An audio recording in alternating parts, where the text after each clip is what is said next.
¿Por qué preocuparnos por el futuro, no?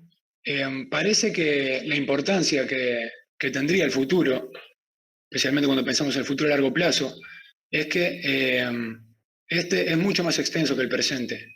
Y en principio, debido a esto, contendría muchos más individuos capaces de ser afectados de forma positiva o de forma negativa. Esto puede darse al menos en dos sentidos diferentes. Por una parte, podemos considerar que el futuro contiene más individuos en el sentido de que contiene a muchas generaciones sucesivas, ¿no?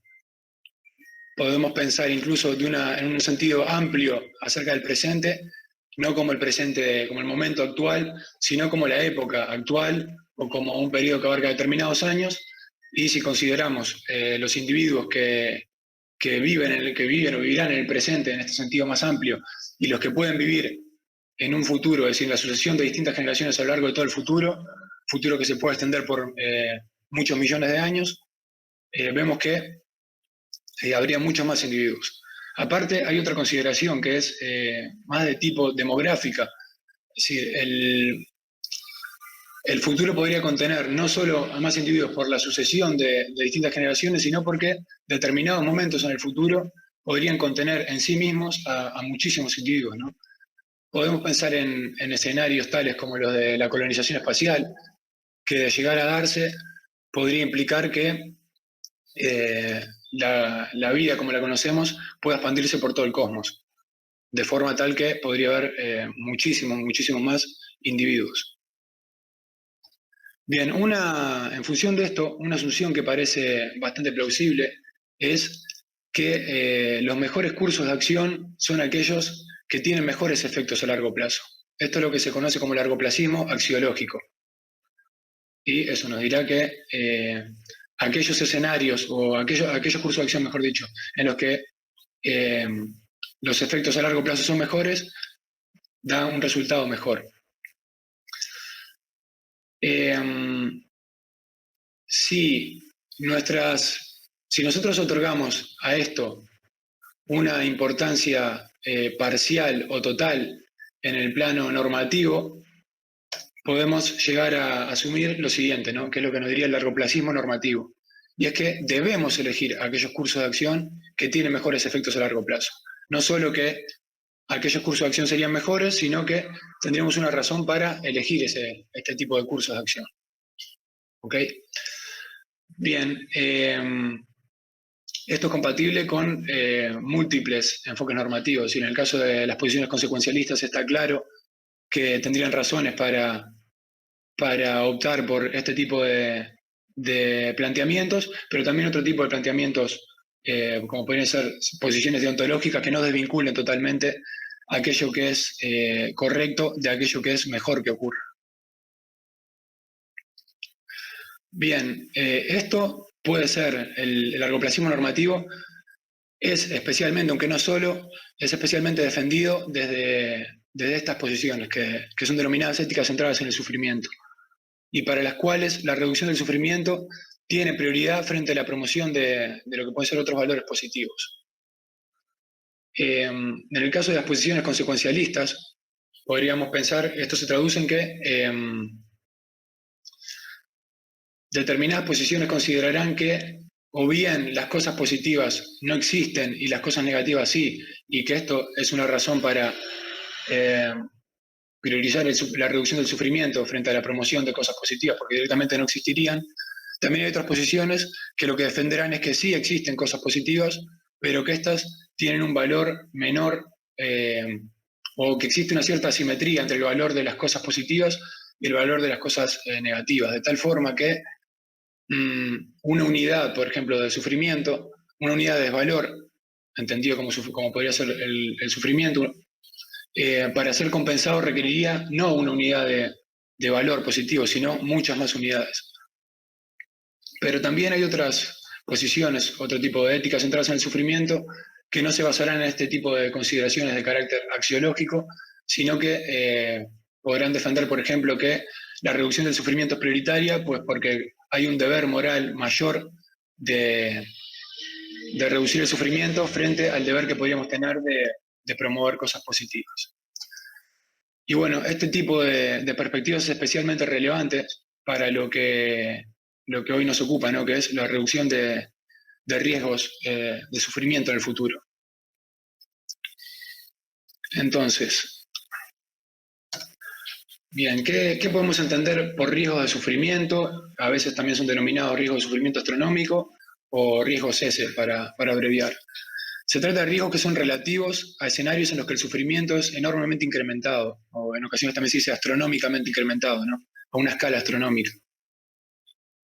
Tenemos, se pueden hacer distintas tipologías de este tipo de riesgos y los podemos catalogar en riesgos que son deliberados, a veces se denomina también como accidentales o incidentales, y aquellos que serían no deliberados, mejor dicho, perdón, riesgos no deliberados, que serían aquellos accidentales o incidentales, y riesgos deliberados, que también se pueden denominar agenciales. También podemos establecer otra distinción entre aquellos riesgos que serían conocidos y aquellos que serían desconocidos. Y finalmente hay una distinción que puede ser problemática en algunos aspectos, que después hablaré un poco de ello, que es entre riesgos que serían causados y riesgos que serían naturales. Bien. Con respecto a los riesgos que serían no deliberados, podemos comprenderlos como aquellos en los que el sufrimiento puede ser de algún modo previsto, pero que no se persigue por sí mismo. Más bien lo que ocurriría es que se opta por no asumir los costes de evitar ese tipo de sufrimiento. Un ejemplo que podemos ver en la actualidad es la situación de los animales no humanos, la explotación de los animales no humanos. Esto no ocurre mayormente porque los seres humanos tengan un interés en causar daño a otros animales, sino que más bien hay determinadas estructuras y a través de las cuales los seres humanos reciben ciertos beneficios que no están dispuestos a perder, aunque percibir ese tipo de beneficios supone unos daños enormes para los animales que son explotados. Bien, existen muchos riesgos de este tipo vinculados a escenarios futuros. Un caso podría ser el problema del control de una inteligencia artificial superinteligente. Con el problema del control, a lo que se refiere, más bien al problema del control de una inteligencia, lo que se denomina inteligencia artificial general, de tipo general. Esto refiere a que una inteligencia artificial podría tener la capacidad, o una capacidad igual o superior a la de la inteligencia humana, pero en un dominio concreto, como podría ser, por ejemplo, el caso de los módulos de ajedrez, ¿no? Un módulo como Stockfish es superior a los seres humanos jugando al ajedrez, pero no tiene una capacidad superior a la inteligencia humana en otros dominios relevantes. En el caso de una inteligencia artificial general, hablaríamos de una capacidad igual o superior a la de los seres humanos, pero en múltiples dominios, en todos los dominios relevantes. Y con el término superinteligencia lo que se hace de referencia en ocasiones es a la capacidad que tendría esta inteligencia artificial de automejorarse. Y muchos de estos escenarios incluyen lo que se denomina también una explosión de inteligencia, es decir, que una automejora constante y a un ritmo muy rápido, lo cual podría ser que en momentos posteriores, apenas posteriores al momento en que una inteligencia artificial alcanza un nivel superior al humano, podría alcanzar un nivel muy, muy superior. Y esto plantea algunos problemas, como por ejemplo el problema de dotar a ese tipo de inteligencias artificiales con lo que nosotros podemos considerar que son nuestros valores, ¿no? Es decir, que opere de tal forma que siga valores y que no sea meramente un agente maximizador. De tal forma que predecir los fines instrumentales que puede tomar, los caminos instrumentales, los medios que puede utilizar una inteligencia artificial en la consecución de fines que le encomendamos. Es decir, la idea es que puedan ser que pueda haber una predictibilidad en alguna medida de lo que nosotros queremos que la inteligencia artificial haga. Porque si hay escenarios, o mejor dicho, si hay razones instrumentales que nosotros no contemplamos en la realización de un fin que nosotros encomendamos, es decir, podría ser que la inteligencia artificial encuentre una manera óptima que implica algún fin instrumental que consideramos perjudicial para nosotros o para otros animales sintientes. Se han dado múltiples ejemplos de esto en la literatura. Un ejemplo es el del maximizador de clips, por ejemplo. Nosotros le encomendamos a una inteligencia artificial maximizar la cantidad de clips de papel en el universo, y la inteligencia artificial puede detectar que la forma óptima para hacer eso es, en primer lugar, evitando ser desconectada, y en segundo lugar, transformando toda la materia disponible, todos los recursos energéticos disponibles, en recursos, ¿no? Es decir, utilizando esos recursos, muchos de los cuales podrían ser seres sintientes. Entonces, se podrían dar escenarios en los que, contrariamente a nuestras intenciones de partida, la inteligencia artificial acabará creando mucho sufrimiento. Otros riesgos están vinculados a la situación de los animales no humanos. Por una parte, podemos pensar en el caso de la explotación, que es algo que ya sucede a día de hoy y con una magnitud muy considerable. Pero si pensamos, como antes decía, ¿no? En términos de generaciones sucesivas en las que se puede mantener este tipo de prácticas, podemos ver que el riesgo de que esto continúe en el futuro, el riesgo en términos de sufrimiento es enorme. Además, si sumamos a esto escenarios de colonización espacial, en los que los seres humanos explotan a otros animales no solo en la Tierra, sino en otras regiones del universo, vemos que el sufrimiento se ve enormemente incrementado. También consideraciones semejantes se pueden hacer con respecto al sufrimiento de los animales en la naturaleza. A día de hoy, y contrariamente igual a la impresión que muchas personas pueden tener, la principal causa de sufrimiento en nuestro planeta no viene dada por la agencia humana, sino que viene dada por las estrategias reproductivas adoptadas por la mayoría de los animales en el planeta. Estas estrategias reproductivas consisten en maximizar el número de individuos que nacen, a los cuales no se proporciona cuidados ni protección de ningún tipo, sino que, es decir, se busca maximizar la transmisión de material genético, o se optimiza la transmisión del material genético a través de la maximización de los individuos que nacen. Esto, en la práctica, lo que se traduce es en que la mayoría de los individuos que nacen, al no disponer de cuidados y protección por parte de sus padres, de sus madres, mueren al poco tiempo de nacer, y mueren sufriendo experiencias negativas de todo tipo, ¿no? Situaciones de estrés, de hambre, de condiciones climáticas adversas, son devorados vivos por otros animales, y como decimos, son individuos que nacen, mueren, nacen, mueren, nacen, mueren, sin que dé apenas tiempo para que tengan experiencias de placer en el correr de su vida, ¿no? Debido a la brevedad de las mismas y a las condiciones en las que se dan. Si consideramos eso, que esta es la situación que afrontan la aplastante mayoría de los individuos que nacen en nuestro planeta, podemos considerar que el balance de valor-desvalor en el planeta es muy negativo. Si los procesos evolutivos son extendidos por el cosmos, también como parte de un proyecto de colonización espacial, porque los seres humanos no tengan en cuenta ese tipo de sufrimiento, porque los beneficios de llevarlo a cabo sean mayores que las pérdidas que los seres humanos están dispuestos a aceptar, o bien porque desde otras posiciones que consideren que promover ecosistemas por el universo es algo valioso en sí mismo, se puede llegar a incrementar el sufrimiento de una manera muy considerable. También habría otro tipo de riesgos de este tipo que estarían asociados a la posibilidad de sintiencias artificiales. Dadas algunas asunciones no excesivamente controvertidas en filosofía de la mente, podemos considerar que una determinada organización funcional podría llegar a tener sintiencia, o podría llegar a albergar sintiencia, incluso estando basada en un sustrato físico diferente en el que nosotros observamos habitualmente los procesos de sintiencia. Si esto es así, podría ser posible que futuras inteligencias artificiales o procesos que forman parte de esas inteligencias artificiales pudieran albergar sintiencia.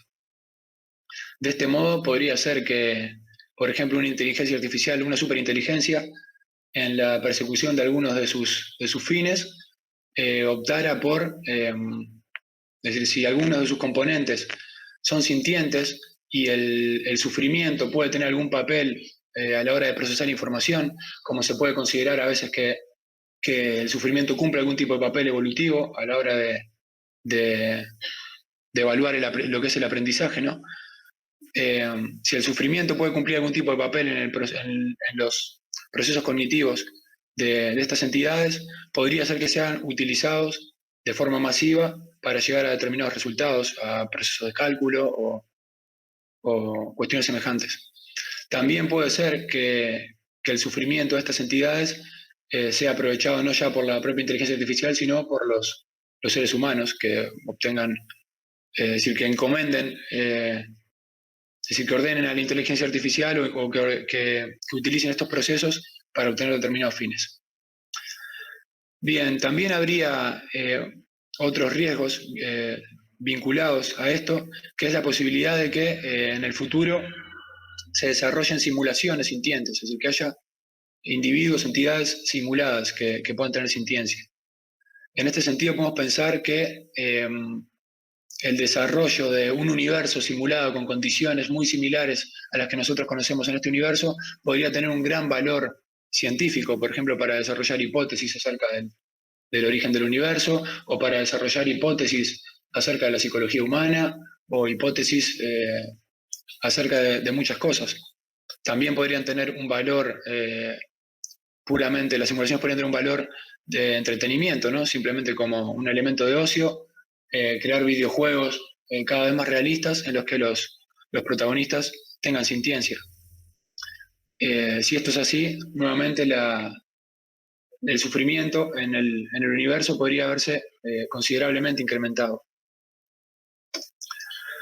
Habría también otro tipo de riesgos que podríamos llamar deliberados, a veces se denominan agenciales también, en los que ciertos agentes utilizan tecnologías de gran impacto, no ya como, es decir, en la persecución de determinados fines que no son el sufrimiento en sí mismo, sino que son otros fines para los cuales el sufrimiento puede resultar útil o simplemente no se asume el costo de evitarlo. En este caso, lo que se buscaría sería precisamente infligir sufrimiento. Algunos escenarios de este tipo serían aquellos en los que un agente que tenga un interés en causar sufrimiento disponga de una tecnología como la que anteriormente mencionamos, ¿no? La capacidad de generar sufrimiento en un universo simulado en el que múltiples entidades atraviesan una situación muy negativa.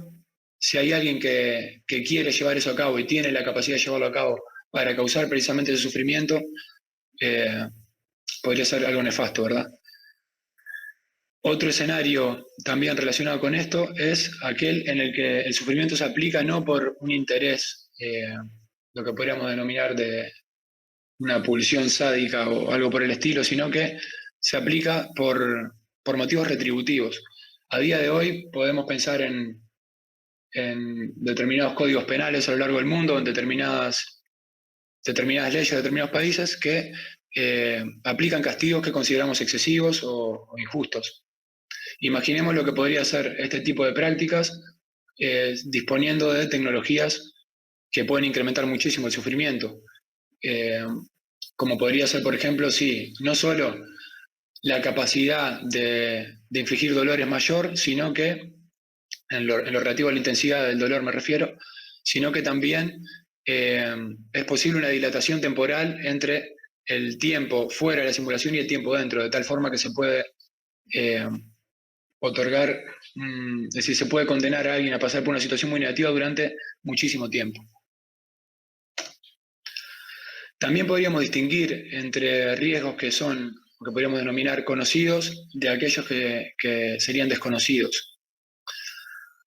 Esto se debería a que nuestra capacidad para imaginar determinados escenarios, para imaginar escenarios, es limitada, ¿no? Y podría haber muchos escenarios que simplemente no seamos capaces de contemplar porque no disponemos de las herramientas para hacerlo. A lo largo de la historia de la humanidad hemos visto muchos ejemplos de escenarios o eventos, mejor dicho, que hubieran sido muy difíciles de predecir debido a que son la suma de pequeños acontecimientos que por sí mismos parecen muy difíciles, pero nos parecería muy difícil que lleven a a escenarios tales, ¿no? Y esto es lo que en la literatura se conoce como cisnes negros, ¿no? Es decir, la posibilidad de que ocurra algo que tiene un enorme impacto, pero que hubiera sido muy difícil predecir o que es muy difícil predecir antes de que ocurra. Aunque posteriormente a que ocurra siempre se puede racionalizar, es muy difícil valorarlo de antemano, ¿no? Entonces podemos pensar que si bien hay muchos riesgos para los que podemos estar preparados o que podemos empezar a afrontar, hay muchos otros que podrían surgir de un momento a otro y para los que podríamos no estar preparados. Finalmente, también, como decía antes, habría una distinción entre aquellos riesgos que serían causados, como los que hablábamos anteriormente, y aquellos que serían naturales. Un ejemplo de esto podría ser el que podemos pensar en la paradoja de Fermi, ¿no? En que si parece que en principio, en función de las condiciones, debería ser mucho más habitual de lo que realmente parece que es. Si no hemos contactado, no hemos observado vida fuera de nuestro planeta, a pesar de que no hemos contactado con otras civilizaciones, a pesar de que en principio parece que la probabilidad de que ello ocurra no es baja. Una de las soluciones que se ha presentado ante este problema es que quizás existe lo que se denomina un gran filtro, ¿no? Esto es lo que defiende la teoría del gran filtro, o mejor dicho, las teorías del gran filtro, que podría haber un filtro que no es una especie de embudo físico que está por ahí en el universo, sino que es una barrera de probabilidad. Es decir, quizás lo que ocurre es que el salto de lo inorgánico al orgánico es muy poco probable. De este modo, si la razón por la que nosotros no hemos contactado quizás con otras formas de vida inteligente es porque sencillamente el ser orgánico es muy poco probable y nosotros seríamos más bien la excepción de la regla. Podría ser también que el filtro esté simplemente no en el paso del inorgánico al orgánico, sino en el paso de formas de inteligencia menos avanzadas a formas más avanzadas. Lo cierto es que si en realidad ocurriera que la vida es más probable, o decir, más frecuente de lo que hasta ahora hemos observado, podría, por las razones que hemos mencionado antes relativas al sufrimiento de los animales en la naturaleza, podría haber mucho más sufrimiento en el universo del que tenemos constancia.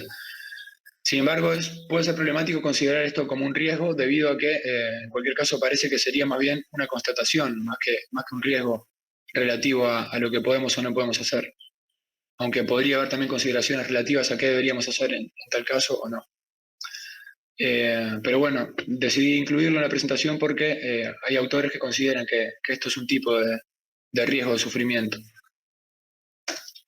Bien, ¿cómo podemos, para concluir, cómo podemos influir en la reducción de riesgo de sufrimiento? Tratar de concienciar sobre estos riesgos e investigar sobre cómo reducirlos. Si consideramos que la cuestión de los cisnes negros es relevante, parece que investigar sobre qué cosas pueden pasar siempre no puede ser una mala apuesta.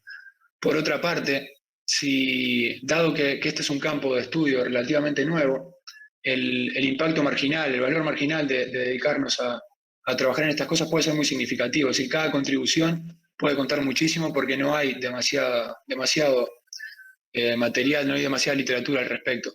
Entonces, que cada vez más gente se dedique a trabajar en estas cuestiones puede suponer un gran avance.